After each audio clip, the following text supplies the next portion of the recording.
Hello, so today we're going to take a look at a classic from Roland's bulbous back catalogue. This is the SH-5 from 1970, and it's part of what I call the Green Trio, which also comprises the System 100 and the SH-7. I've given both of those synths their own standalone feature videos, but whilst I've had two SH-5s in my studio in the past, I've never given it its own dedicated video, so let's do something about that. So the first thing I wanted to talk about is how cool this synthesizer looks. It is quintessential vintage 70s design, and that's part of the experience and the allure of vintage synths. It's very evocative and it really captures the essence of a time gone by, which is part of the escapism of vintage equipment. But that has nothing to do with what it sounds like or what it can do. So the next thing I want to talk about is the signal flow. So starting on the left, you've got a noise generator, two LFOs and a sample and hold, and the output of these circuits, as denoted by the orange lines on the panel legend,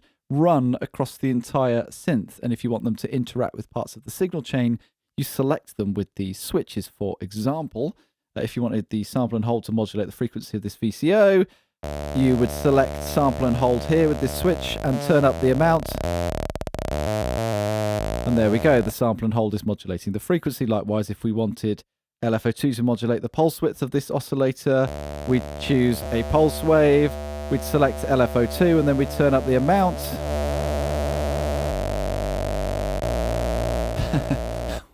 Such a ridiculously hefty sound. And that continues all the way to the end, where you can even trigger the envelope generators with LFO2 and or the sample and hold. And so you can set up some relatively complex sounds for a basic 2-oscillator monosynth.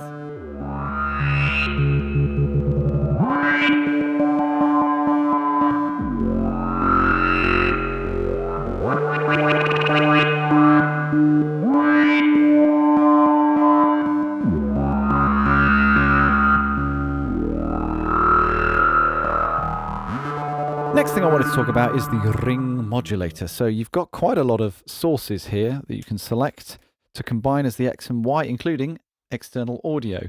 So let's just listen to some of the things you can do with the ring mod.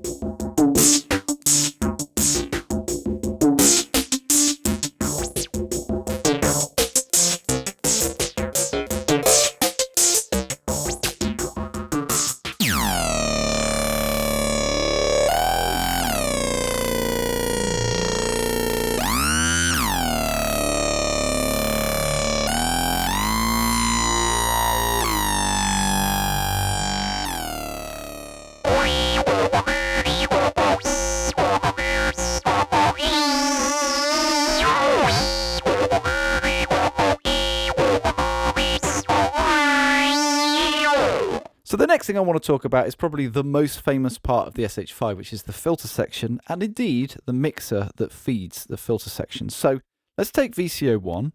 The first thing we can do is direct it to this resonant filter.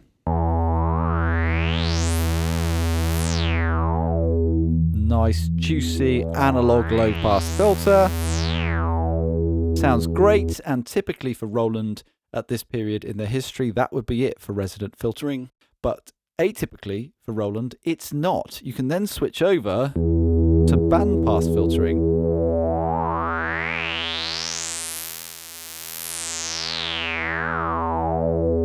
And resonant high-pass filtering.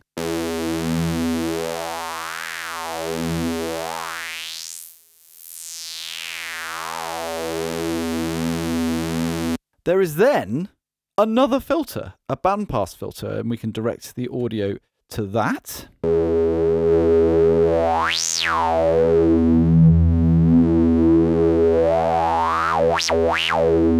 So you've got a level cut-off and resonance, but no modulation from an envelope or an LFO. So it's a set and forget or a manual tweaking affair.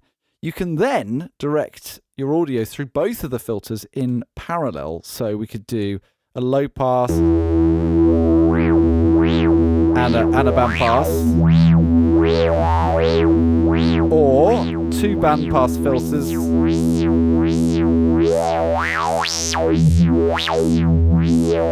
Or a high pass and a band pass.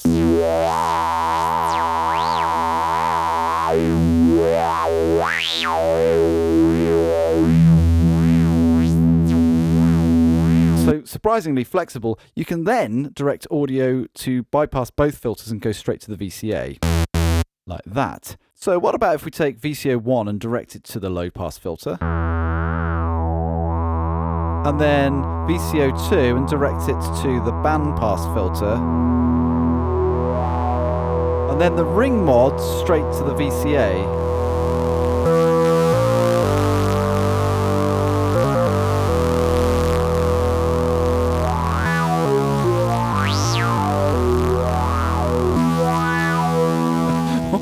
What a cool sound, hey?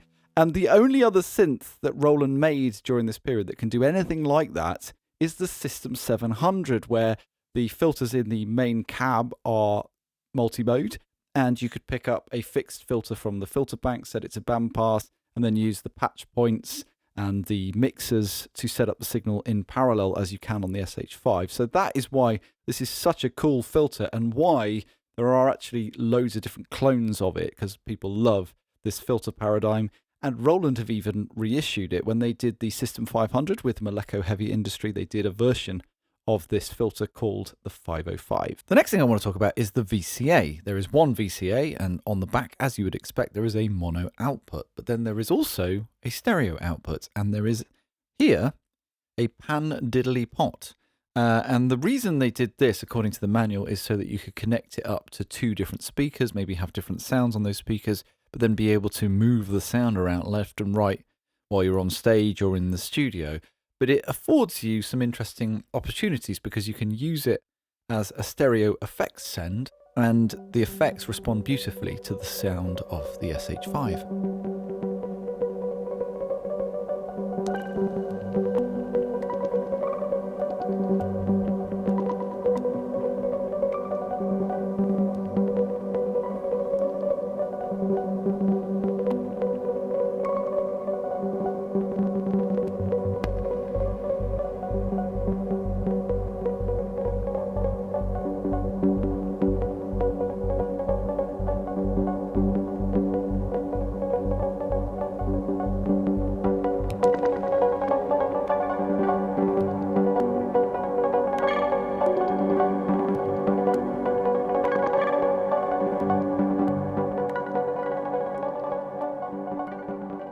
So the last thing I wanted to talk about is the rear panel. So it's always worth looking around the back of a synth because there's often jacks there that unlock additional functionality, and the SH-5 is a case in point.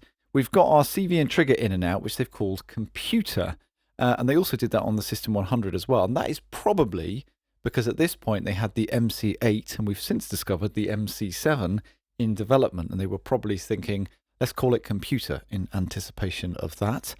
You've also got pedal control of the oscillator, filter, amp, as well as your audio in with triggering and your stereo and mono outs. So seeing as I am fortunate enough to have the computer that they're probably referring to here, I thought it would be interesting for the sake of historical curiosity to hook it up with the SH-5 and do a little groove. I love chucking random numbers into the MC8 and just seeing what comes out. This one wound up being in 2916, which I think should replace 44 as the standard common time.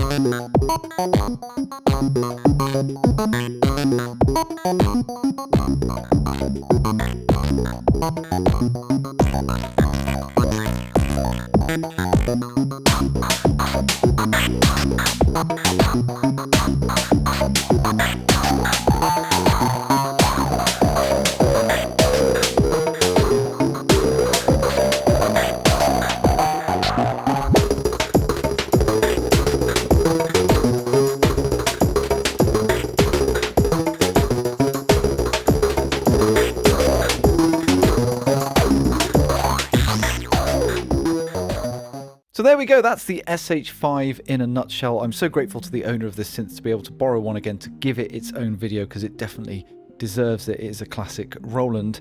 The problem with these, as with many other vintage synths, is they didn't make all that many of them. They're quite hard to find and they are rather horribly expensive, but there is actually now a clone of this entire synth made by Behringer called the MS-5. I don't have one here, but my good friend Starsky Carr did a pretty in-depth comparison between an original SH-5 and the Behringer unit, and it sounds really, really similar if the YouTube audio is anything to go by. So that's probably, for a fraction of the price, the way to go if you want to get the sound of the SH-5. But if you do encounter one at a somewhat reasonable price, grab it, because they are wonderful synths. If you like the sound of the original, there is a sample pack on my Patreon. A huge thank you to my patrons for their ongoing support. Thank you to the owner of this synth, and thank you to you for watching.